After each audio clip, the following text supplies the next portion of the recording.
할렐루야. 그동안 안녕하셨습니까? 저는 지난 16일 날 출발해서 22일 날 한국에 돌아왔습니다. 이스라엘에 다녀왔습니다. 이스라엘에 갔던 이유는 티쿤, 그러니까 메시아닉 주인, 이스라엘에 있는 티쿤이라는 그런 교단이 있습니다. 그 교단에서 사도회의, 그러니까 전 세계에 흩어져 있는 사도들을 초청을 했습니다. 교단 자체에서는 한 10여 분 참석하셨고, 나머지는 여러 단체의 책임자들, 세계적인 분들이 모두 120명 정도가 모여서 같이 시간을 가졌습니다. 저는 한국 대표로 가서 시간을 가졌습니다. 그때 귀한 시간은 어떤 것이었냐면, 이 유대인과 아랍인들이 화해하는 시간이었습니다. 원래 아랍은 이스마엘 후손 아닙니까? 하갈에서 나온, 아브라함과 하갈 사이에서 나온. 그런데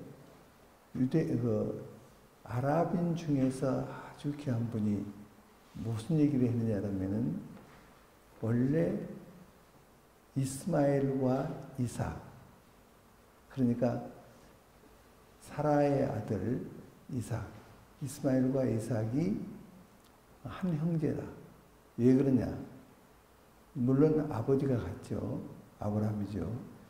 그리고 법적으로 말하면은 그 본처에서 아이를 못 낳으면은 그 종을 불러서 아이를 낳게 하는, 이렇게 해서 법적으로는 원 아버지, 아브라함의 자손이죠.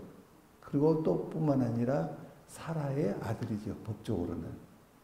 그러면서 우리는 법적으로 우리는 사라의 자손이다. 이렇게 얘기하면서 그것을 들면서 얘기하는 시간이었습니다. 거기서 유대인들이 다 깨진 거예요. 아, 우리 형제구나.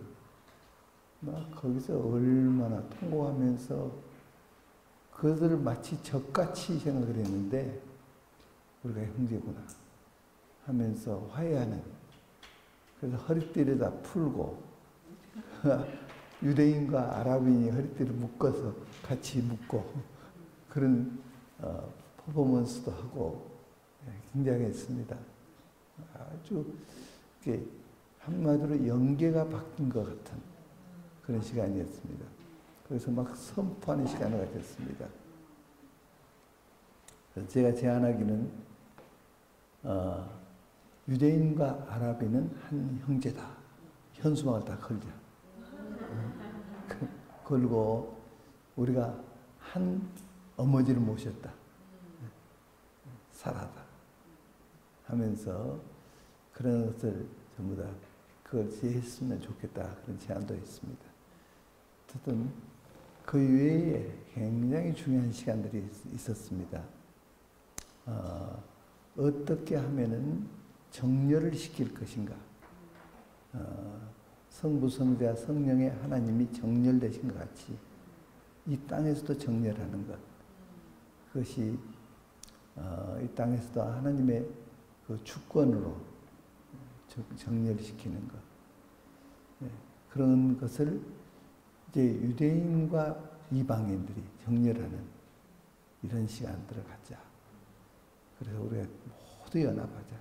그래서 아주 기도하는 시간들을 많이 가졌습니다.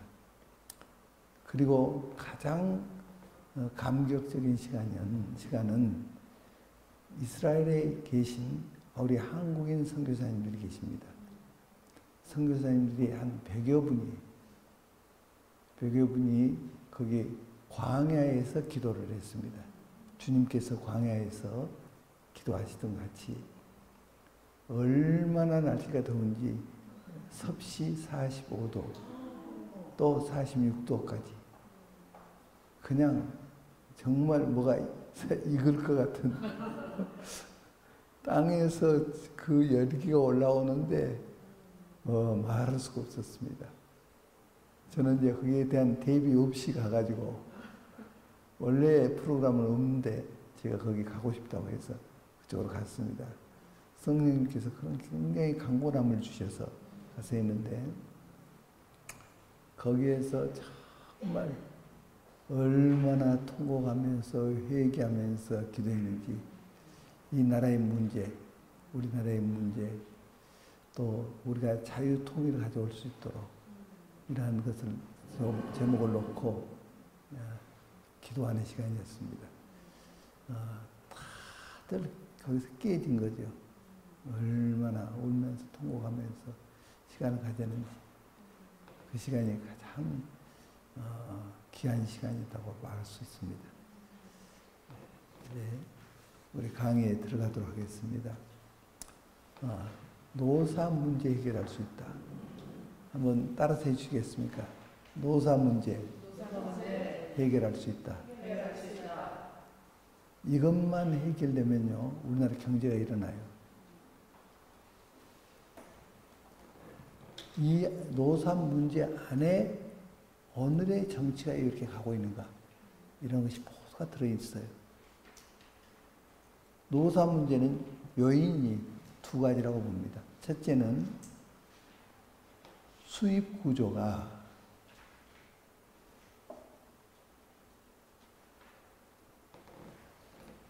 소비 구조를 따라가지 못하기 때문에, 다시 말씀드리면은 한 달 받은 그 월급이 쓸 돈보다 적다 그 말이죠. 그러니까 불만을 갖고 더 달라. 그래서 임금 인상을 주장하면서 그 투쟁하는 이 원인이 여기에 하나가 있고, 또 하나의 근본적인 문제는 이념과 사상 투쟁, 이념과 사상.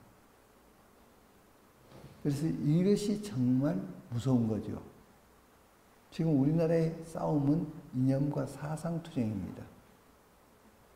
땅을 보면 메말라 보이지만 깊이 파면 지하수가 흐르고 있습니다. 그러듯이 이 속에서 이념과 사상 투쟁을 하고 있는 겁니다. 보면 똑같은 형태에 똑같아요. 10년 전이나 지금이나 똑같이 보이기는 그렇게 보여요. 그러나 그 속에서 지금 정치를 하고 있는 겁니다. 이념과 사상으로. 이 투쟁이 지금 이렇게 나타나고 있는 것입니다. 그것이 지금 남북 정상회담 이것을 끌고 가고 있고, 또 미국과 북한이 정상회담을 한다 하고 지금 하고 있는 것입니다. 그렇기 때문에 이 문제가 해결되지 않을 한은 이 문제가 해결되지 않습니다. 그렇기 때문에 고린도후서 10장 4절부터 6절 사이에 있는 말씀을 보면 우리의 싸우는 무기는 육신에 속한 것이 아니요. 그럼 어떤 것이 싸우는 무기라는 것입니까?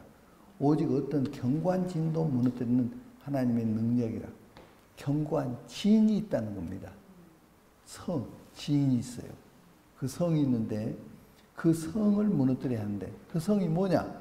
모든 이론이 성이에요. 이론. 이념과 사상의 이론. 이것을 무너뜨려야 하는 거예요. 무너뜨리면 하나님 아는 것을 대적하여 높아진 것을 다 무너뜨리고 모든 생각을 사로잡아. 그러면 여기서 견고한 진이 뭐냐? 생각의 체계예요. 예, 거기다 메모해 놓으면 좋을 것입니다. 생각의 체계. 많은 분들이 이렇게 물어요. 도대체가 사회주의가 뭔데 이렇게 난린가? 왜 사람들이 거기에 매력을 느끼고 있는가? 그것을 위해서 생명까지 바치고 있는가? 촛불시, 광화문에서 촛불시 가보면 현수막이 뭐라고 붙어 있느냐? 사회주의가 답이다. 이렇게 붙어 있어요. 한마디로 사회주의 하자는 거예요. 그 촛불시가.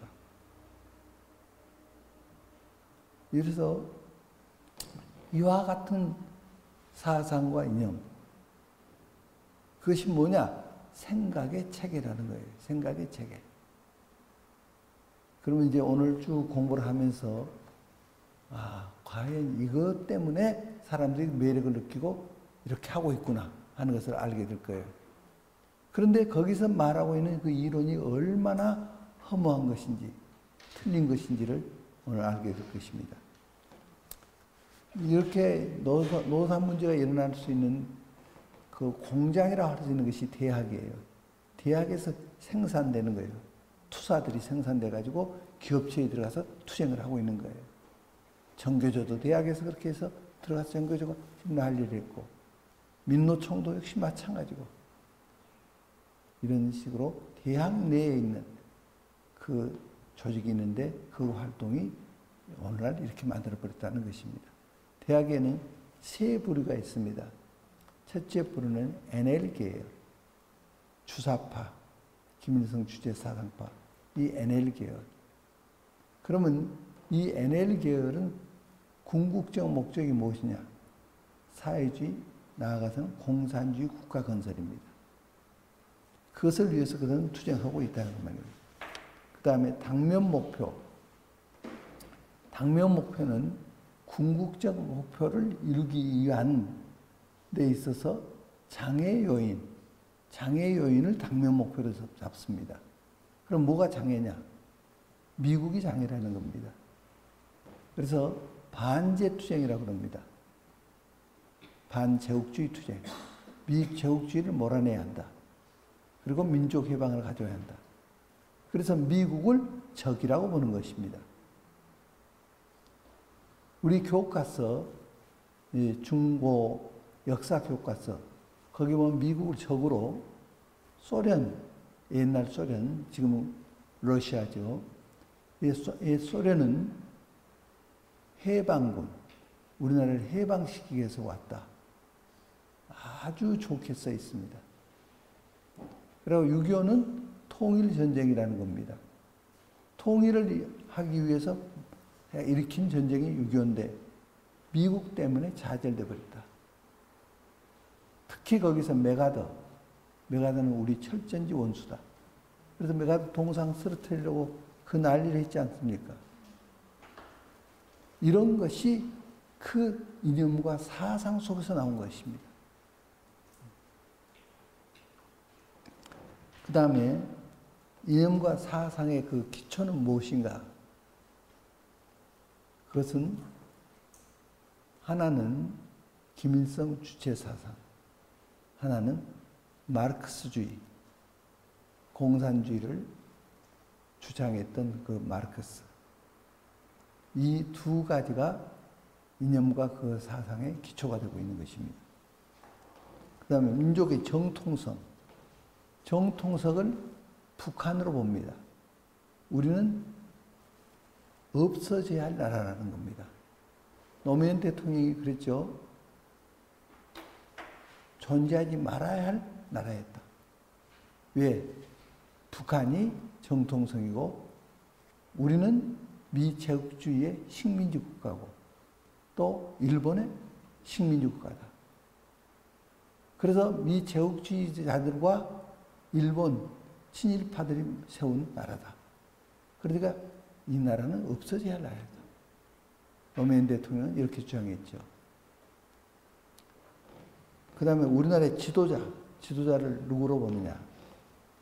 지도자는 김일성, 김정일, 김정은 지도자로 보는 것입니다. 그러면 이승만 대통령이나 박정희 대통령이나 그동안 있었던 지도자는 뭐냐?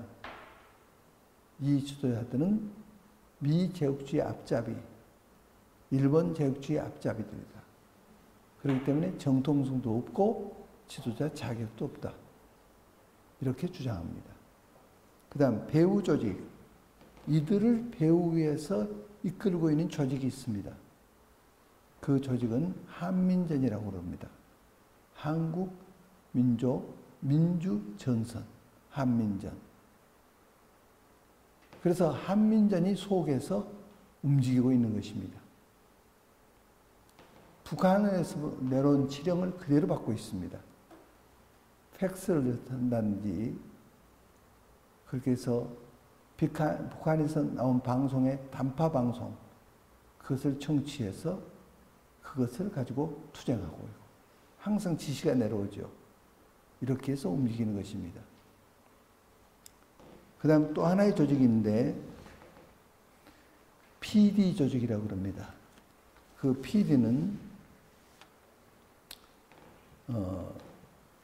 민주 노선을 말합니다. 그래서 그들의 궁극적인 목표는 뭐냐? 민중 국가를 세운다. 이것이 PD가 주장하는 것입니다. 또 당면 목표는 뭐냐? 반파쇼 투쟁. 그러니까 파쇼는 독재라는 말이죠. 그러니까 우리나라 정부는 다 파쇼 정부다. 이 정부를 몰아내고 민중 국가를 만들어야 한다. 이렇게 주장합니다. 이념과 사상의 기초는 마르크스 레닌주의. 그래서 이 계열을 일명 ML 계열이라고도 합니다. 그런데 이 PD 계열은 NL 계열이 뭐라고 했죠? 네, 김일성 주체사상. 거기 NL 계열보다 이 PD 계열이 더 무섭습니다.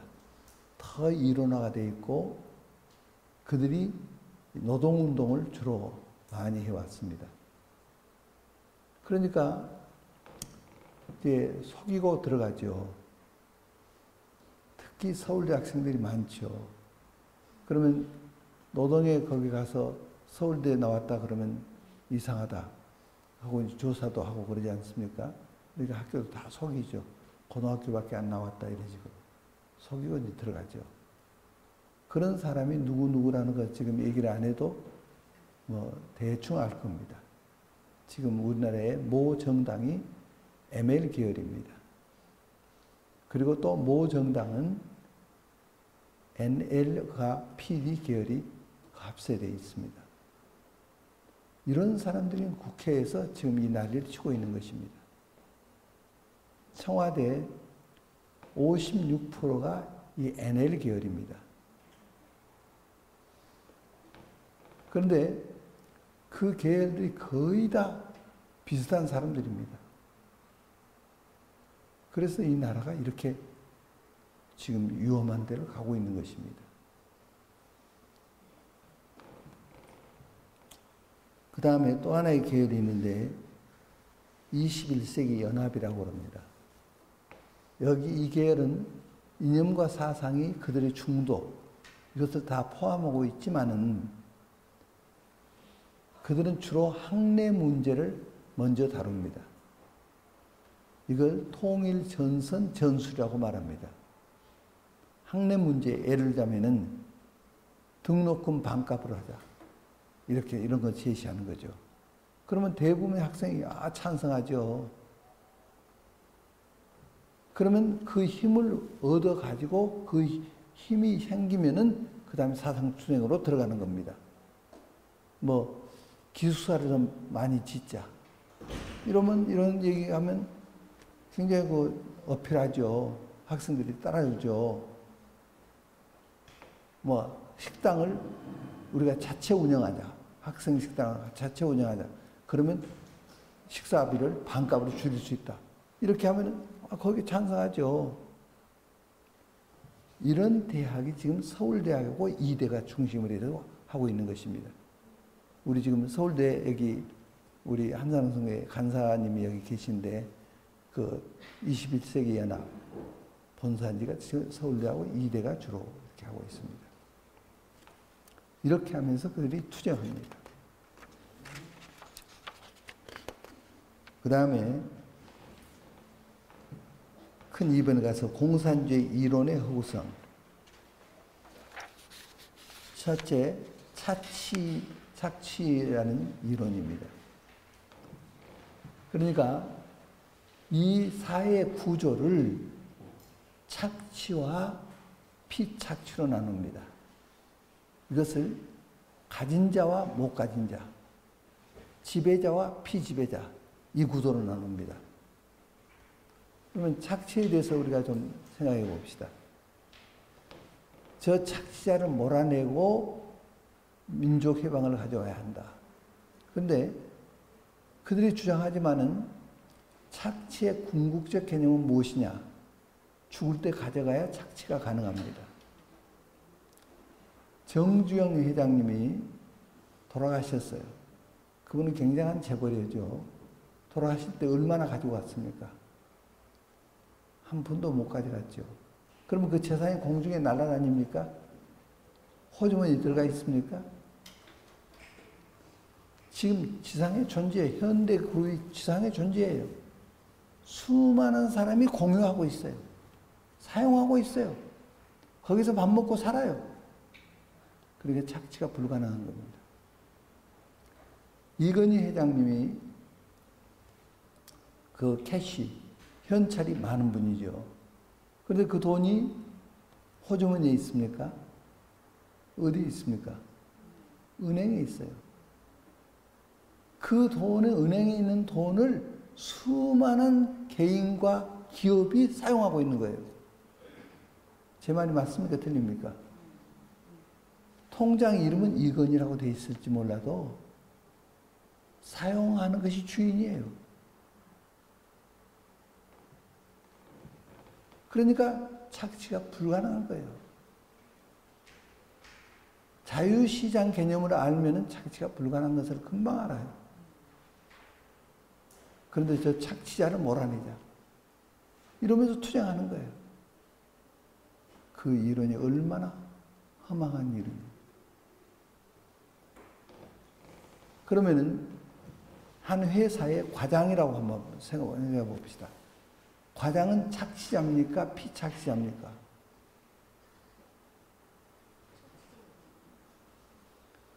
아랫사람이 볼 때는 착취자고 윗사람이 볼 때는 피착취자고 한 사람을 놓고 착취, 피착취 이렇게 나누는 거예요. 이 이론이 틀린 거예요. 제가 기업체 한 200여 기업체에서 경제 강의를 해왔는데요. 한 번은 현대인력개발원이라고 용인에 있습니다. 거기에서 강의를 해달래요. 제가 차를 타고 가다가 저를 안내하는 그 간부가 여기 논을 보이면서 논이 한 평에 얼마인지 아십니까? 그래요. 근데 잘 모르겠습니다. 그러나 대충 생각에는 한 2만 원, 3만 원 하지 않을까요? 그랬어요. 그랬더니 70만 원 합니다. 그래요. 조금 더 가다가 위에 밭이 있어요. 밭이 나왔어요. 이건 밭은 한 평에 얼마인지 아십니까? 그래요. 모르겠다고. 100만 원이 넘습니다. 그래요. 원래는 2, 3만 원 하던 농. 그런데 거기에 인력 개발안이 세워지니까 땅값이 이렇게 올라가 버린 거예요. 그러면 땅을 가지고 있는 농민들이 어제는 가난했어요. 오늘은 재벌이 되었어요. 그러니까 어제는 가난했으니까 그들이 볼 때는 피착취자죠. 그들이 동지예요, 한마디.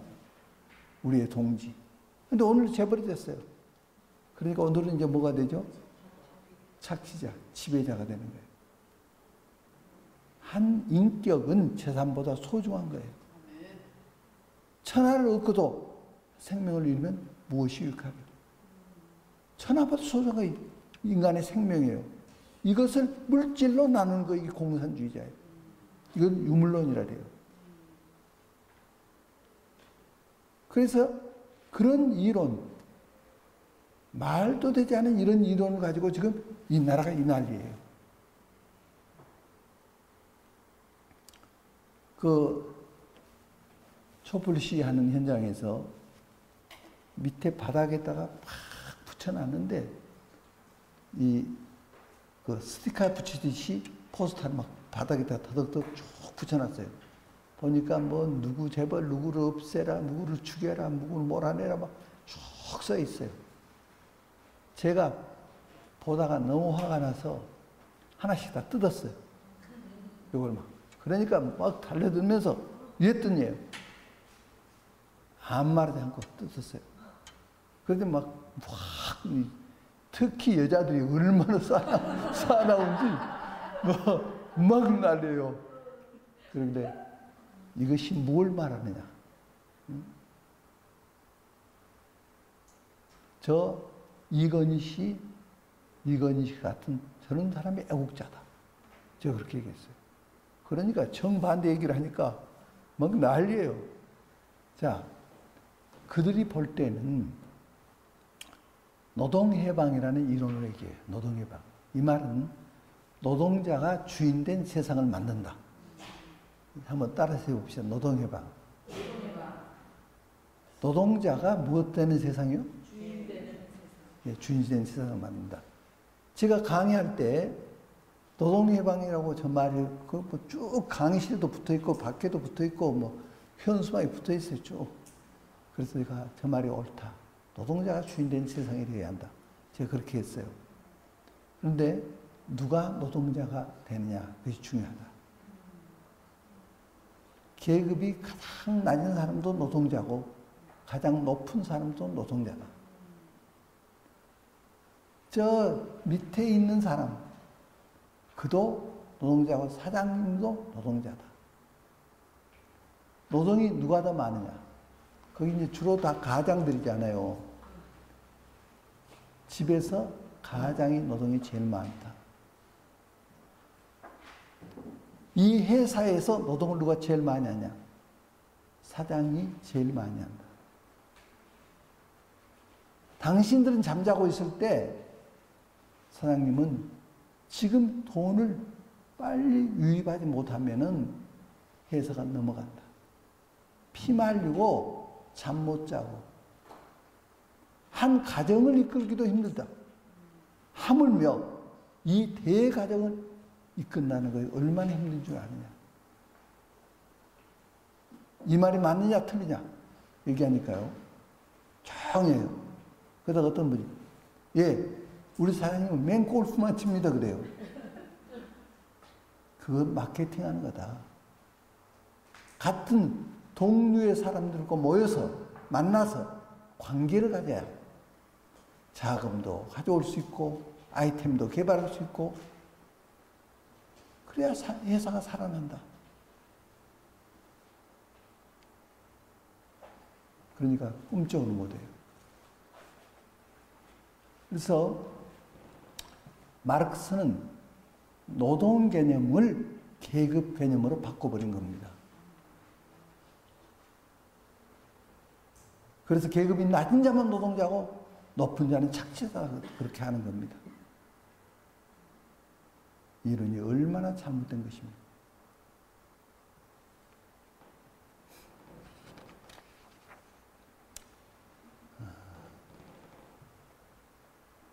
그래서 지금 우리나라의 대부분의 기업이 이 문제로 지금 이 난리를 치고 있는 겁니다. 그 다음에 세 번째, 민주노조. 다 민주노조라고 그럽니다. 그런데, 그러면 민주노조라는 개념은 이 민주적인 노조다 그 말이죠. 이렇게 민주적이다 그런다면은, 절대 다수에 의한 노조. 다수의 의견에 의한 노조. 다수결에 의해서 이런 개념을 갖고 있습니다. 그런데 이 민주노조라고 왜 그들이 말하느냐? 이것은 레닌의 이론입니다. 레닌이 자본주의는 공산주의보다 100만 배나 더 낮은 민주주의다. 그렇게 했어요. 그렇게 그 말은 공산주의가 자본주의보다 100만 배나 더 나은 민주주의다 그 말이에요. 왜 그렇게 주장하느냐? 노동자가 많으냐? 자본가가 많으냐? 노동자가 더 많죠. 노동자, 농민이 훨씬 많죠. 그러면 다수에 의한 민주주의가 더 민주주의냐, 소수에 의한 민주주의가 더 민주주의냐, 다수에 의한 민주주의가 더 민주주의라 그래요. 그래서 지금 그 민주노조, 우리나라에 지금 난리 아닙니까? 이 민주노조 때문에. 이런 이론을 얘기하는 거예요. 그러면 이 말이 맞느냐? 그렇지가 않아요.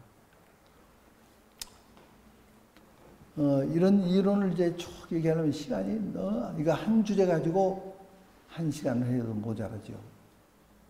근데 이거 모든 것을 다루려니까 포인트만, 키 포인트만 지금 말씀드리고 있는 겁니다. 처음에 소련에서 볼셰비키 혁명을 일으켰어요. 그 소련의 볼셰비키 혁명이 일어나가지고 거기서부터 공산 전체주의, 여기서 전체주의라는 이 개념이 굉장히 중요한 개념이에요. 하여튼 공산 전체주의가 출발했는데 그때 그들은 그 7명이 일으켰어요. 그러니까 7명만 딱 단결이 돼도 세상을 뒤집어 놓는 거예요. 그런데 거기서 이제 처음에 볼셰비키 혁명을 일으켜서 승리를 했어요. 그러면 7명이 어떻게 승리할 수가 있어요? 그때 소련은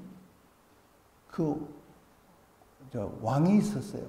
황제가 있었어요. 그 황제의 세력을 몰아내고 혁명을 일으킨 거예요. 그렇게 하기 위해서 어떻게 했느냐? 공산주의 이념을 던졌어요. 모든 재산을 공유한다. 또 그게 모두가 함께 노동하고 함께 분배한다. 이런 세상이 온다. 지금까지는 그러지 않았죠. 그것이 유토피아라고 그러는 거예요. 유토피아를 위해서 이렇게 한다. 그러니까 굉장히 좋아하죠. 그래서 거기에 사람들이 힘을 합했어요. 이것을 통일, 전선, 전술. 그러니까 그 국민을 그 이론에 함께 갖게 하는, 통일되는 이 이론을 제시한 거예요. 그래서 그러면 좋겠구나 해서 힘이 모아지니까 황제를 몰아낼 수가 있었어요. 그리고 나서 토지개혁을 했어요. 다 나눠줬어요. 그러니까 연일 다니면서 막 공산주의 만세하고 막 외쳤어요. 그 사이에 공산주의자들은 KGB를 만들었어요. 비밀경찰. 정보를 확보했어요. 그리고 권력을 잡았어요. 권력을 잡고 나서 다 몰수해버렸어요, 재산을. 그러니까 이제 노동자, 농민들이 우리가 속았다. 전에 우리에게 분배해주던 그들이 진짜다. 너희들은 가짜다. 가짜 물러가라. 그는 사실은 지금이 진짜고 분배해준 그들은 가짜죠. 왜? 공산주의가 사유재산을 인정하면은 공산주의가 아니죠. 그건 자본주의죠. 그러니까 그렇게 그런 사람을 다 잡아들인 거예요. 죽여버리는 거예요. 그래서 얼마나 죽였느냐? 스탈린이 1억을 죽였어요. 1억을. 한 번은 제가 러시아가 개혁개방할 때 엘친 때입니다. 거기에서 250여 명의 경제인들을 모집해가지고 거기서 제가 경제특강을 했어요. 경제특강을 하는데 그때 스탈린이 7,500만 원을 주겠다 그랬어요. 그러니까 어느 분이 손들어요. 예, 말씀하십시오. 1억을 주겠습니다. 그래요.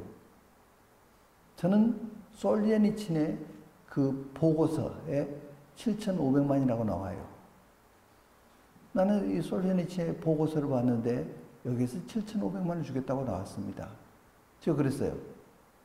그런데 지금 1억이라고 말씀하시는데 7,500만이 맞습니까? 1억이 맞습니까? 모두가 1억이래요. 더 충격적인 것은 이런 살인마를 러시아에서 누구를 제일 존경하느냐 하면은 보통 다 스탈린을 얘기해요. 왜 그럴까요? 이것이 학습 효과예요, 학습 효과. 스탈린 전기를 읽으면요, 눈물을 뚝뚝 흘리면서 읽는데요. 얼마나 사랑하고, 소위 인민을 사랑하고, 그 헌신적이고, 이렇게 하는 것이 그 전기에 그렇게 나와. 그래서 제일 존경한대요. 공산주의 영은 속이는 영이에요. 모태통이 6,300만 원을 죽였는데 이 기록은 손문에 기념비에 적혀 있어요. 6,300만 원 죽였다고. 그런데 그 중국에 가서 누구를 제일 존경하느냐? 보통 모태통이에요. 이것이 학습이 이렇게 무서운 거예요.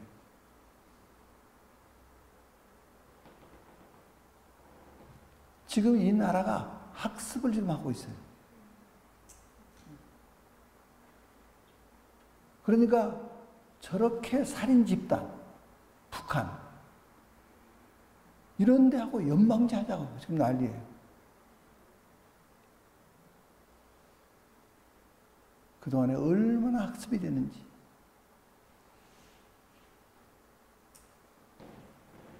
문재인 대통령이 이렇게 하리라고는 많은 사람이 생각을 못했죠. 많은 국민이 생각할 때 좀 문 대통령이 좀 자익성이 있다. 그러나 대통령이 되면 많은 정보를 알게 되니까 그러지는 않을 거야. 이런 생각을 가졌죠. 그래서 찍은 사람이 많죠. 몇 프로에 당선됐습니까? 41%로 당선됐죠. 그러니까 나머지 59%는 반대한 사람들이죠. 그러나 어떻든 당선이 됐어요. 당선이 되고 나서 그냥 미루고 가버려요. 어느 방향으로? 낮은 단계 연방제로. 그러면 지난 19대 때 당선됐지 않습니까? 18대 때 공약을 내걸었어요. 문 대통령이 공약 후보로서 공약을 내걸었는데 낮은 단계 연방제하게 이렇게 내걸었어요. 저는 그 공약을 읽다가 낮은 단계 연방제 한다? 이분이 이래서는 큰일 나겠구나. 그래서 외쳤어요. 여기저기서 외쳤어요. 글도 쓰고. 그런데 찍어요. 그리고 지금 와서 이럴 줄 몰랐다. 그냥 가버려요. 이번에 도태우 변호사님께서 그 헌법을 어떻게 고치려고 하는가 여기에 대해서 아까 들으셨으면 좀 더 보시겠어요? 예, 대부분 들으셨군요. 들으셔서 아실 거예요. 그 조항 하나하나 속에 감춰있는 이 나라를 어떤 방향으로 끌고 가는 사회주의 국가로 나가서 공산주의 국가로 가는 그렇게 할 수 있는 함정이 얼마나 많이 들어있는지 참 이것을 지금에 와서 찍어놓고는 그래서 지금 이제 그걸 통과시키려고 지금 이 난리 아닙니까? 이번에 6월 달에 그걸 통과시키려고 하고 있고, 또 9월 달에 또 하고, 끝까지 그는 할 겁니다. 그러면 이분이 대통령이 왜 이렇게 됐는가? 그분의 사상적 배경. 그분은 386 세대죠. 386 세대를 이렇게 만든 주 원인이 이영희 교수예요. 한양대 교수였어요. 이영희 교수.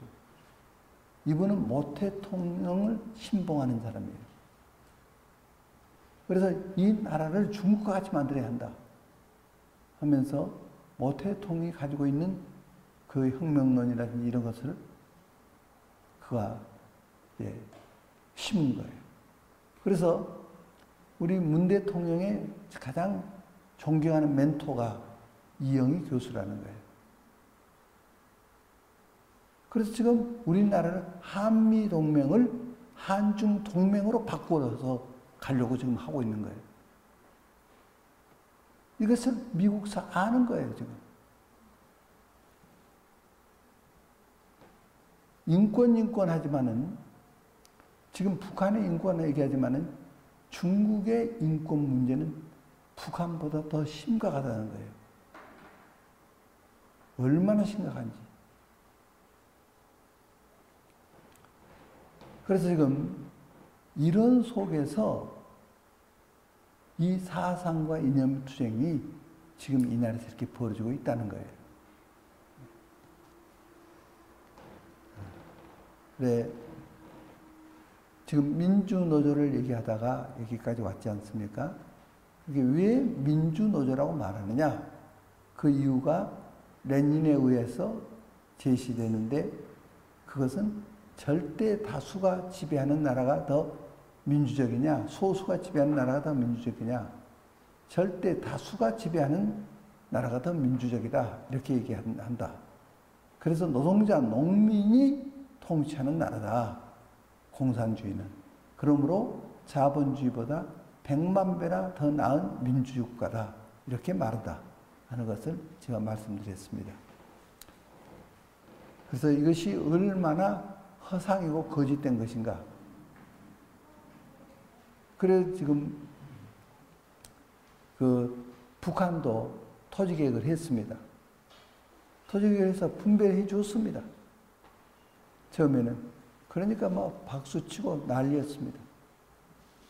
그리고 정권을 딱 장악하고 나서는 다 뺏어버렸습니다. 그런데다가 좀 재산이 많은 사람들은 어떤 지위도 안 주고 고통 속에 있었습니다. 그래서 남한으로 내려온 거 아닙니까? 교회적으로 말하자면 영락교회가 그 대표적인 교회죠. 그래서 그런 고통 속에서 지금 북한은 살고 있는 거죠. 그 다음에 그 이론의 근원, 그 공산주의 이론의 근원적인 것은 어떤 것이냐 하는 것입니다. 무신론적 유물론입니다. 한번 따라서 해주겠습니까? 무신론적 유물론. 이 말씀이 너무너무 중요한 말씀입니다. 자, 하나님이 없다고 그럽니다. 그러면 그 말 자체가 틀린 거 아닙니까? 하나님은 살아계신 분이에요. 이 건물을 누가 지었으니까 이 건물이 있죠. 근데 누가 말하기를 바람이 쑥 지나가더니 건물이 생겼다. 그럼 그 사람 좀 돌았다 그럴 거예요. 하물며 우주가 저절로 생겼다. 그건 더 돈 사람이죠. 하나님이 천지를 창조하신 분이에요. 살아계신 분이에요. 그런데 하나님은 없다. 여기로부터 출발합니다. 그래서 무신론적, 유물론, 인간을 물질 개념으로 본다는 것입니다. 인간은 물질 이상의 존재입니다. 하나님의 형상대로 창조를 받았습니다. 자, 인간을 창조하신 그 원인이 어디 있습니까? 하나님의 기쁨을 같이 나누기 위해서, 하나님의 사랑을 나누기 위해서 인간을 창조한 것입니다. 성부, 성자, 성령의 하나님이 한 분이시죠. 그걸 우리가 삼위일체라고 그러지 않습니까? 이 성부, 성자, 성령의 하나님이 아버지의 그 통치 질서로 하나 된 것입니다. 그래서 하늘에서 이루어진 같이 땅에서도 이루어지이다. 땅에서도 하나님의 통치 질서로 하나 되는 정렬이 일어나기를 원하는 겁니다. 이것을 킹덤이라고 합니다. 킹덤. 킹덤의 나라. 하나님 나라라 그 말이죠. 이 땅에서 이루어지라고. 그런데 그렇기 위해서 하나님께서 인간을 창조하시는가? 성부, 성자, 성령의 하나님이 서로 사랑으로 하나니까 사랑을 가지고 나누는 이것이 기쁨이고 행복이고 즐거움이죠. 이것을 함께 나누고 싶어서 인간을 창조하신 것이죠. 그래서 하나님 안에서 그 하나님이 누리신 기쁨을 함께 누리게 하려고. 결혼한 부부가 있는데 10년이 됐는데 아이가 없어요. 그 부부를 위로해 주기 위해서 예쁜 인형을 선물했어요. 그 부부에게 인형 선물이 기쁨을 줄 수 있을까요? 안 되죠. 자기와 인격적인 교제를 갖고 자기의 사랑을 나눌 수 있는 그런 자녀를 원하는 거죠. 하나님이 그러셨다 그 말이에요. 그래서 인간의 존재가 얼마나 중요한지 이러한 존재를 하나의 물질로 본다는 거예요. 그러니까 생선을 구워 먹으면서 불쌍하다. 눈물 흘리는 사람 없죠. 그러나 사람은 생선같이 물질로같이 여겨버립니다. 그러니까 막 죽이는 거 아무것도 아니에요. 공산주의에 지나간 데는 살인이 독수리가 날라요. 어느 나라든지 그렇게 비참하게 죽여버렸어요. 그것을 하겠다고 지금 이 나라가 이 난리니 얼마나 큰 일이에요. 그런데도 박수치고 있는 교인들이 많다 이 말이에요. 뭐 80% 지지도가 있다. 백성이 지식이 없어 망하는도다. 그 성경에서 말씀한 백성이 지식이 없다는 건 하나님을 아는 지식을 말하죠. 하나님을 안다면 인간을 알죠. 그런데 이 지식이 없으면 이 나라가 지금 이 난리를 치고 있는 것입니다. 이번에 선거 때는 지금 보남 하나다 그래요. 선거 때 잘 봐야 돼요. 한 표가 당선되고 떨어지고 해요. 한 표가 중요한 거예요. 이런 이념을 가진 거기는 정당을 봐야 돼. 정당을. 한 표도 주지 말아야 돼.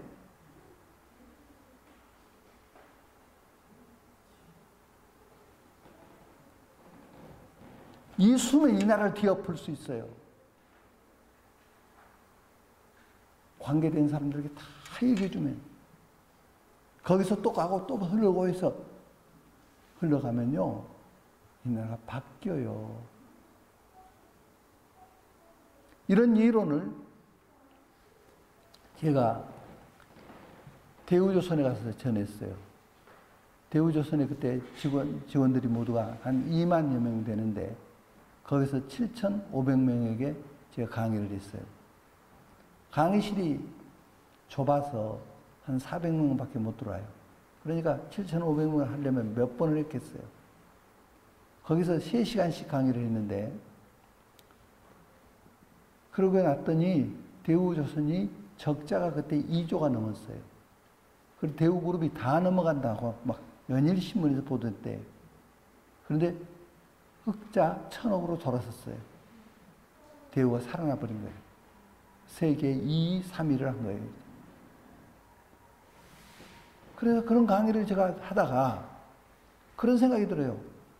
국민들께 이것을 전한다면 이 나라가 바뀐다. 그래서 KBS 사장님을 만났어요. 제가 테이프도 주면서 제가 이런 강의를 해서 이렇게 바뀌었습니다. 이거 전하면 노사 문제가 해결됩니다. 이 나라가 바뀝니다. 시간 1시간만 주십시오. 그랬더니 좀 생각해보고 연구해보고 연락 주겠다. 그렇게 한 지가 한 20년이 돼요. 아직도 연락이 안 와요. 청와대 가서도 했어요. 청와대 직원들 모아놓고 막 거기서는 박수 쳐요. 내가 이런 강의를 할 수 있도록 텔레비전도 영향을 미쳐가지고 그런 시간 좀 날려. 연락이 없어요. 사명을 갖는 사람들이 그렇게 적어요.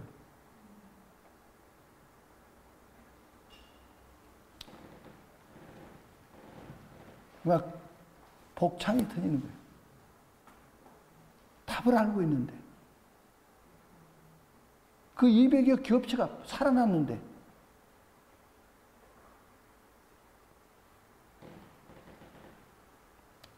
돌아가셨던 박세직 위원장님, 88 올림픽 조직위원장님 아니었습니까?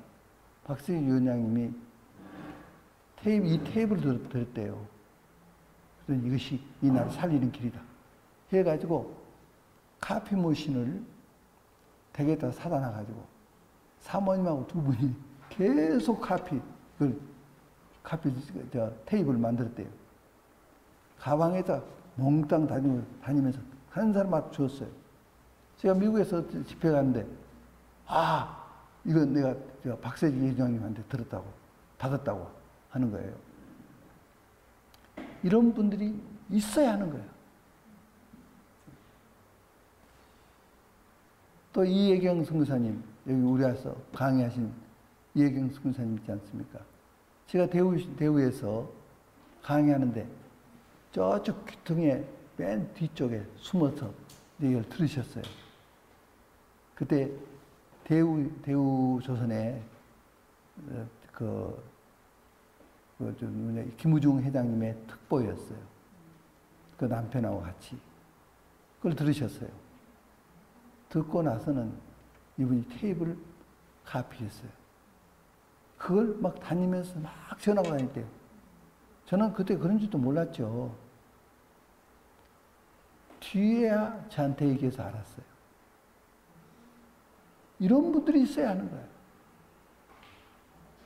지금 오늘 들은 내용을 이걸로 끝나는 것이 아니라 곳곳에 전해야 한다 이 말이에요. 그런 사람이 나라를 사랑하는 사람이에요.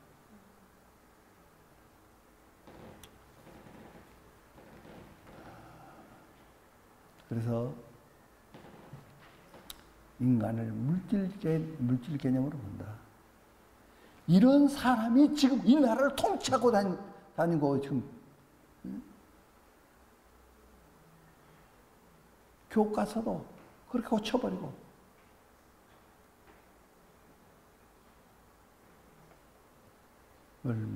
얼마나 잘못된 세상이 되어버렸습니까? 그래서 저희는 학교를 세웠어요. 성서한국학교라고 해서 세워가지고 이런 이념과 사상을 가르쳤어요. 그러니까 그걸 듣고 학생들이 그때 한총련 또 그 앞에 있는 여튼 그런 대학생 단체 조직들 거기서 그들이 막 연설하면 우리 학생들이 올라가서 그냥 이거 잘못됐다고 해버리니까 결국 그들이 사라진 거예요. 그 기세가 꺾여버린 거예요. 한총련 회장을 제가 만났어요. 그와 이것을 나누었어요. 그는 거기에 한총련 그들이 얼마나 기세등등하죠. 그래서 쭉 들어주면서 하나하나를 깨우쳐줬어요. 그리고 거기서 나와서 기자회견을 했어요. 그때 그가 충북대 학생회장이었는데 기자회견을 해서 사설들이 다 나왔어요. 그 회장이 거기서 나와서 이렇게 했다 해가지고 그래서 한때 그 학교를 못 갔어요. 그를 잡으러 막 다니니까 그 배신자라고 하면서 바뀌어요, 바뀌어. 하루는 저희 선교회 한 형제가 저한테 상담을 해요. 내 동생이 이대에 들어갔는데, 이대 사학과에 들어갔어요. 이대에 들어갔는데 완전히 태도가 바뀌었대요. 너 공부하느라고 수고했다 해서 가족에서 불고기나 사주려고 그러면 라면 먹는다고 탁 이렇게 뒷대요. 그리고 구두도 안 신는데요. 운동화만 신고 청바지만 입으려고. 그리고 매판 잡은 제국주의 이런 얘기만 한대요. 그러니까 너무 이상해요. 제가 상담해요. 이 동생을 이러는데 어떻게 하면 좋냐고. 그래서 제가 만나자고. 만났어요. 제가 처음에 질문을 했죠. 너를 휴전선에 대다 놓고 어느 쪽을 택하겠느냐. 한다면 어느 쪽을 택하겠느냐. 그랬더니 이미 마음으로는 정해져 있지만은 여기서는 말하지 않겠다고 그래요. 그를 한마디 한마디 상담을 했어요. 완전히 바뀌어버렸어요. 우는고 막 얼마나 우는지. 기도를 하는데 방언이 터지면서 그가 완전히 바뀌어가지고 자기 언니에게 그걸 전해달래요. 언니는 운동권의 2대 총대표예요. 그는 학교를 거의 다니는 것이 아니라 이 조직하고 그들을 움직이기 위해서 다니는 거예요. 그럼 그걸 좀 만나게 해달라. 4번째 간신히 만났어요. 약속해놓고 안 나와요. 그래 끝까지 내가 끝까지 하리라. 그리고 이제 마지막에 만나게 됐어요. 그와 한 2시간 나누게 됐어요. 그가 깨져 버렸어요. 틀렸어. 우리가 잘못했다. 이걸 알게 된 거예요. 얼마나 고칠 수가 있다 이 말이에요.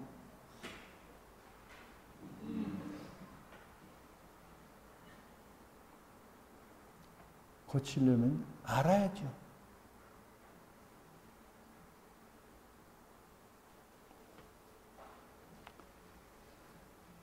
그들의 이론의 본질이 무신론적 유물론이다.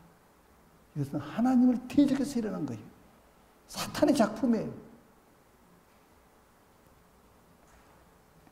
6번째, 공산주의는 이웃이 없는 개념이다. 자, 주님께서 말씀하셨죠. 여리고로 가다가 강도 만난 자가 있었어요. 누가 그의 이웃이 되었느냐 이렇게 말씀하셨어요. 이웃은 구별하는 것이 아니라 되어주는 개념이에요. 자, 이 말씀 중요하니까 따라 주시겠습니까? 이웃은 되어주는 개념이다. 가난한 자만 우리 이웃이고 부자는 이웃이 아니다. 이것이 아니고 가난한 자가 이웃이라면 부자도 이웃이 한다. 이웃은 되어주는 개념이에요. 주님께서 우리 죄인들의 이웃이 되어줬어요.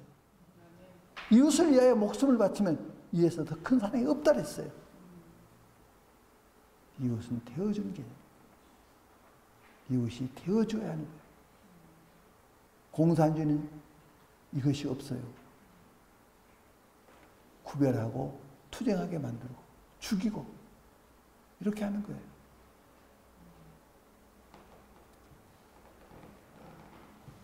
그러면 결론적으로 지금 이러한 우리나라의 현실을 어떻게 할 것이냐. 이제 경제로부터 지금 좀 지금까지 이 이론은 거의 경제 이론이죠. 우리나라의 경제로부터 이제 말씀을 드리겠습니다. 지금 이 정부가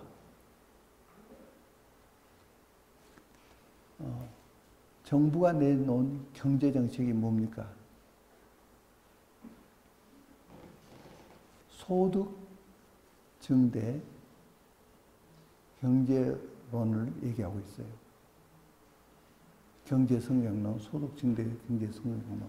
이것이 무슨 뜻이냐면은 최저임금을 높여가지고 임금이 더 많이 주면은 소비를 더 많이 할 것이다. 소비를 더 많이 하면은 기업들이 일어난다. 그만큼 많이 판매가 되니까. 그래서 이것으로 말미암아 그 소득 증대를 통해서 선구조. 그러니까 이것이 돌아갈 수 있도록. 그러면 기업이 잘 되니까 또 많은 제품을 만들고 또 소비를 하고 또 제품 만들고 이렇게 하니까 생산을 증대시킨다. 이런 구조를 지금 이 정부가 채택한 거예요. 그런데 이 채택으로 일어나는 기업이 없어요. 일어나는 사회가 없어요. 그런데도 이 정부는 끝까지 이것을 주장하는 거예요. 그래서 그동안에 시장 경제에 의한 증대, 성장, 시장 경제에 의한 성장을 모든 다 거의 나라가 이것을 하고 있어요. 그래서 다른 나라는 지금 OECD에서 다 3.3% 정도 이렇게 올라갔어요. 우리는 지금 여기서 내세운 거 막 3.1% 내세웠는데 3.1%도 굉장히 잘한 거라고 이렇게 내세우고 있어요. 그러나 맨 꼴찌예요, 꼴찌 우리나라가 지금. 그래서 이 이론 다 틀리다. 그러니까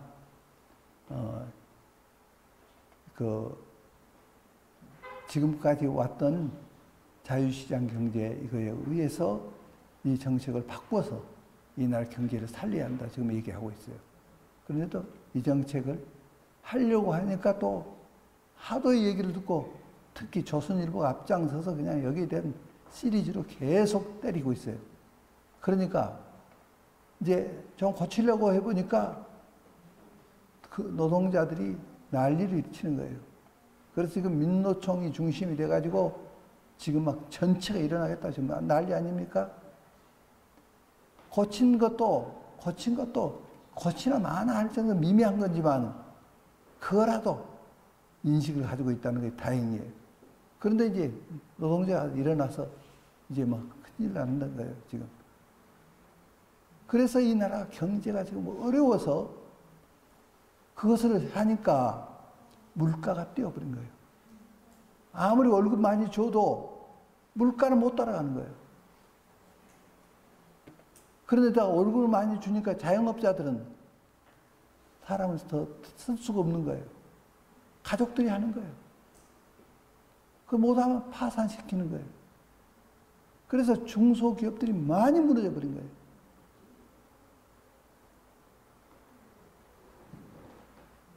이 소득 증대 성장론이 얼마나 잘못된 것인가. 자, 이것이 어디서 온 것이냐? 이런 이념 속에서 온 거라고 말이에요. 그래서 많이 베푼다는 거예요. 줘야 한다는 거예요. 그렇게 그러다 보니까 생산이 있어야 소비가 있는 거죠. 생산은 떨어지고 소비는 증대되고 그러면 나라가 무너져 버리죠. 제가 호남 사람입니다. 그런데 호남에서 가학에서 내는 세금은 다 합쳐도 금호금 하나가 내는 것보다 적다는 거예요. 그러니까 경제는 무엇이 살려요? 기업이 일으키는 거예요, 기업이. 기업이 일어나야 실업자가 없어져요. 일자리가 생기는 거예요. 그런데 지금은 기업은 죽이고 일자리를 세금으로 만들어준다는 거예요. 공무원수 만든다는 거예요. 5.18 특별법, 또 무슨 세월호 특별법, 이게 말이 됩니까?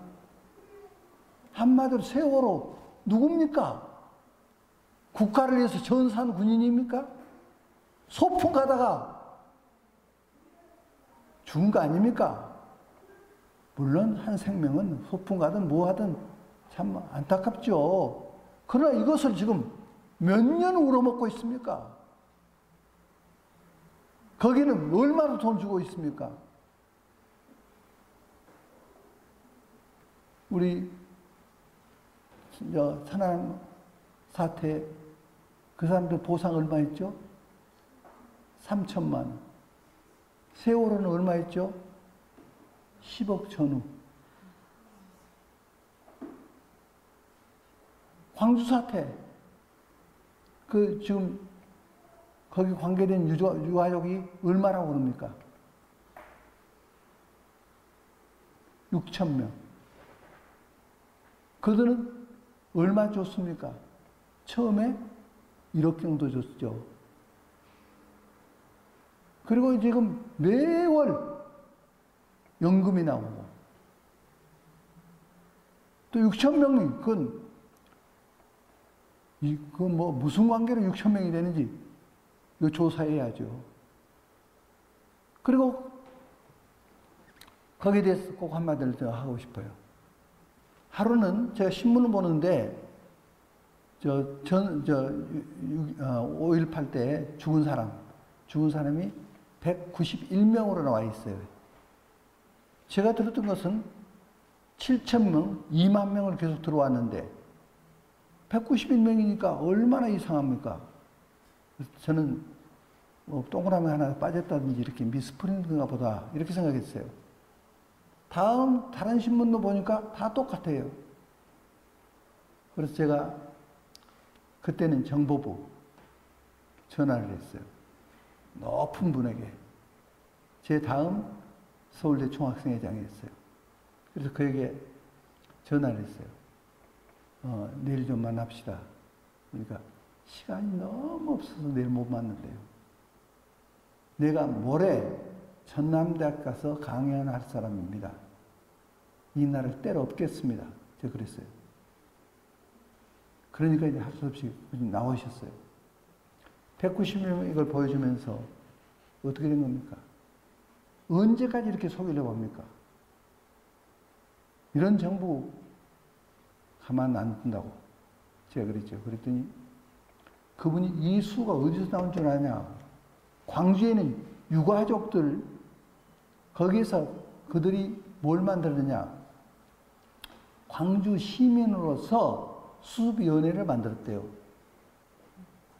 수습위원회를 만드는데 수습위원회가 조사한 수예요, 이것이. 191명이. 그때 1억씩이나 주고, 그저 죽은 사람들 1억씩이나 줬는데, 이걸 신고 안 하는 사람이 어디 있겠네요. 그래서 만약 광주에 가서 수가 한 명이라도 여기에 안 적혀 있는 사람이 있다면은 제가 국회에서 발언을 하게 하겠대요. 그래서 제가 그 얘기를 들으니까 이 얘기는 합리적인 얘기예요. 그런데 믿음이 안 가요. 가서 조사하겠다고. 제가 광주를요, 22번 가서 조사했어요. 결론은 이건 민주화 운동이 아니구나! 폭동이다, 폭동! 손이 안으로 굽지, 밖으로 굽는 거 없죠. 제가 호남 사람인데, 제가 호남이라는 것 때문에 그동안 살아오면서 불이익을 당한 적이 수없이 많죠. 그런데 우리 시민권은 하늘에 있죠. 우리는 하나님의 사람이죠. 정직해야죠. 그래서 22번 가서 조사를 하다가 결론은 이건 폭동이다. 전남대학과 김대중 씨의 작품이다. 그리고 북한이 개입했다. 이걸 알게 된 거예요. 그러면서 수습위원장 찾아갔어요. 찾아갔더니 한 2시간을 얘기하는데 간첩들이 어떤 활동을 했는가 그걸 너무 많이 들었어요. 그래서 듣고 나서 그때 수습위원장이 김신근 목사님이었어요. 제가 테이블을 치면서 목사님, 이거 KBS에서 텔레비전으로 얘기하십시오. 왜 여기서 우물거리고 있습니까? 무엇이 무섭습니까? 그러니까 목사님이 KBS하고 극동방송이 다 녹화를 했대요. 그런데 안 보냈대요. 그래서 연락이 왔는데 이걸 만약 보낸다면 방송이 없애버린대요. 그래서 때가 될 때 이걸 보내겠다 그러더래요. 그래서 그 다음에 수비원장이 한완석 목사님이래요. 통합 측의 총회장 하시던 한완석 목사님. 그 목사님 찾아갔어요. 두 군데 찾아가면서 제가 혼자 가면 증인이 없으면 안 되니까 목사님을 모시고 왔죠. 거기 가서 더 놀라운 소식을 들었어요. 광주 사태로 인해서 모든 것을 다 끝내야 한다. 이렇게 생각이 돼서 감옥에 들이는 사람, 모은 사람 다 풀어줍시다. 그 끝냅시다. 이제 그 얘기는 그만합시다. 정부에 건의를 했대요. 그런데 한 명만, 여자 한 명만 교도소에 지금 들어있대요. 그러면 그거 누구냐? 광주 사태 때 폭발해본 것이 이 여자 때문인데 내 동생의, 임신한 내 동생의 배를, 공수특전단이 배를 갈라버렸대요. 그러니까 광주 시민이 이 얘기를 들으니까 피가 끓은 거예요. 그래서 터진 거예요. 그래서 그를 조사했더니 금동성당이라고 있어요. 광주에 금동성당. 신부의 가정부예요. 그가 신부로부터 교육을 받아가지고 거짓말로 이렇게 하고 다닌 거예요. 그래서 이런 악질은 풀어서는 안 된다. 그 때문에 얼마나 이 놀라운 피해가 많았느냐. 그래서 교도소에 있었대요. 그런데 한한석 목사님이 내가 신원을 보장하겠습니다. 간청해가지고 그를 풀어줘서 어제 우리 집에 왔다가 인사를 하고 대구로 내려갔대요.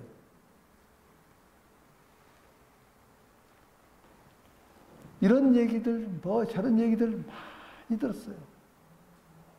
개인적으로 민주화를 위해서 투쟁한 사람도 있었겠죠.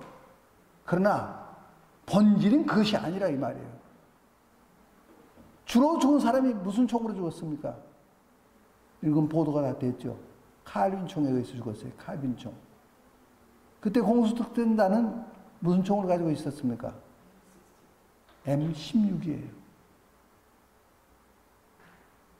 그런데 주로 칼빈 총. 칼빈 총은 어디 있었느냐? 무기고에 있는 것을 북한군이 특수부대가 와서 내려와서 이걸 탈취해가지고 쏜 거예요. 그리고 장갑차 몰고 다니고, 이거 특수부대가, 북한 특수부대가 장갑차. 보통 이건 장갑차 누구나 모으는 거 아니에요. 그러면 어떻게 내가 이렇게 확신 있게 얘기하느냐? 서울대 초대 총장님이 납북됐어요. 초대 총장님이 납북돼서 이제 거기서 이제 돌아가셨죠. 그런데 그 따님이 있어요. 따님이 권사님이에요. 지하교에서 그 따님이 신앙생활을 했어요. 하루는 텔레비전을 보고 있는데 저쪽 방에 있는 아드님이 엄마 텔레비전 봐. 그러면 뛰어와서 뭘 하냐? 저 친구 탱크 몰고 가는데 머리 길고 그가 우리 친구 저거 누구야? 누구? 내 친구 누구야? 막 하면서 일치해요. 북한 특수부대가 내려왔어요. 그 증거가 그 내려와서 여기서 활동하다가 북한에 올라가서 영웅칭호를 받고 다시 탈북해서 여기 와서 그가 책을 썼어요. 제가 그 책을 가지고 있는 사람이에요. 보라빛 호수. 이것을 다 걷어들여 버렸어요. 거기에 보면 일지가 나와요. 일지. 몇 월 며칠 하면 어느 부대가 어떻게 갔고 어디로 가고 광주에 어떻게 내려갔고 어떻게 진입했고 이런 게 다 나와 있어요. 보라빛 호수. 이 책을 보기를 원한 분은 교보문고에 미리 가서 신청을 해야 신청한 사람만 갖다 줬어요. 이런 증거가 있음에도 불구하고 이거 조사해야 하는 거 아닙니까? 그런데 특별법을 만들어가지고 공무원 시험이나 국가고시 같은데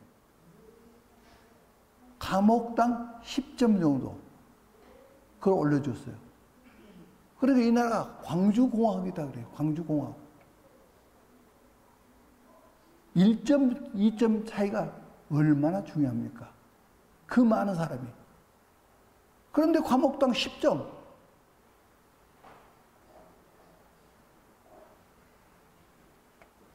그래서 이렇게 돼가는, 이렇게 불법이 성행하는 이 나라가 돼버린 거예요.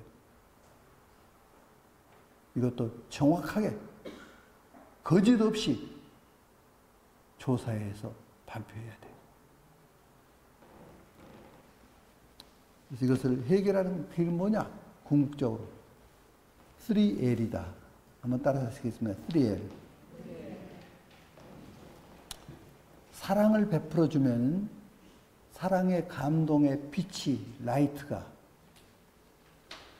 노동 가치를 부여해서 생명력을 일으켜서 경제를 창출한다. 라이프. 그 처음에 러브, 라이트, 라이프. 이 원리가 이 문제를 해결하는 궁극적인 답이다. 저는 이것을 요한 1서에서 찾은 거예요. 요한 1서에서 하나님은 사랑이시라. 하나님은 빛이시다. 하나님은 생명이시다. 이것을 경제 원리에 적용한 거예요.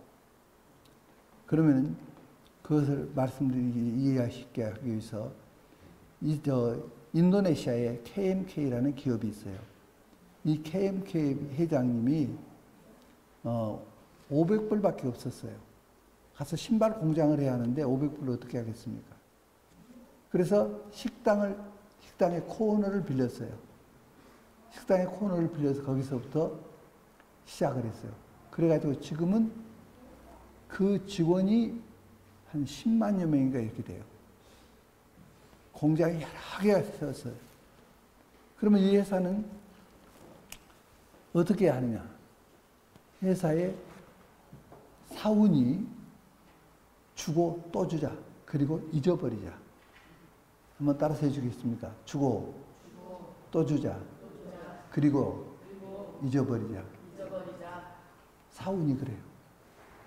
여기 온 직원들은 대우를 얼마나 잘해준지. 그리고 가족들은 유치원부터 대학까지 교육을 시켜줘요. 학비를 다 회사가 대줘요. 그리고 병원비를 회사가 다 대줘요. 그러니까 한 번 들어오면 안 나가는 거예요. 여기가 자기들로 봐서는 천국이에요. 그런데 거기는 주로 모슬렘 아닙니까? 이들이요, 주님께로 돌아왔는데요. 그들이 주님께 돌아버렸어요. 그래가지고, 그 라이키에서 수주를 담당하는 그 간부가 인터뷰한 것을 제가 듣게 되는데, 이 수주를 세계 여러 군데에서 받고 있대요. 수많은 데서. 그 중에서 제1위, 여기 KMK래요. 그렇게 정확하고 성실하고 잘해주고 있대요. 그래서 거기서는 자체 브랜드를 또 만들었는데 거기는 이글스, 독수리라는 브랜드를 만들었어요. 그래서 제가 인도네시아에 가서 물어봤죠. 이글스가 어떠냐고 그러더니 넘버원이라고 그래요. 거기에서 그 모슬렘을 한 사람 전도하기가 얼마나 어렵습니까? 무엇이 이렇게 바꾸느냐? 사랑이. 사랑을 베풀어 주니까. 그 사랑의 감동에 빛이 어둠을 몰아내버려요. 그리고 노동 가치를 부여해요. 이런 회사라면 내가 생명을 바쳐도 아깝지 않다. 노동 가치가 부여해야 돼요. 이것이 생명력을 일으켜요. 그래서 그것이 경제를 창출하는 라이프. 그래서 사랑, 빛, 생명. 이 이론. 이것은 비단 경제뿐만 아니라 정치도 이렇게 하면 바뀌어요. 모든 교육도 마찬가지예요. 이것이 이 나라를 살리는 길이에요. 이런 근본 이론에 대해서 제가 그 기업체에서 강의를 했던 겁니다. 그랬더니 그들이 돌아와 버린 거예요. 그래서 앞으로도 우리가 이것을 전환시키기를 바랍니다. 여기 킹덤 미션 스쿨에 온 것이 뭐 때문에 오셨습니까? 설교 들으려면 인터넷 들어가면 쏟아져요, 쏟아져. 여기에 온 가치가 뭡니까? 이 가치는 이 나라를 살릴 수 있는 대안이 있습니다. 이 세계를 바꿔놓을 수 있는 대안이 있습니다. 그것 때문에 우리가 이것을 하고 있는 것입니다. 이번 1일날, 6월 1일날과 2일날 미스바 대각성 기도 성회를 하지 않습니까? 그때 좀 많이 동원해 주십시오. 이 나라를 바꿀 수 있도록 동원해 주시고, 또 다음 기, 3기 때 많이 모여서 함께 할 수 있도록 이번에 목표를 놓고 기도하고 있는 300명을 지금 목표로 놓고 기도하고 있습니다. 모두 거기에 적극적으로 참여해 주시기를 바라겠습니다. 기도하겠습니다.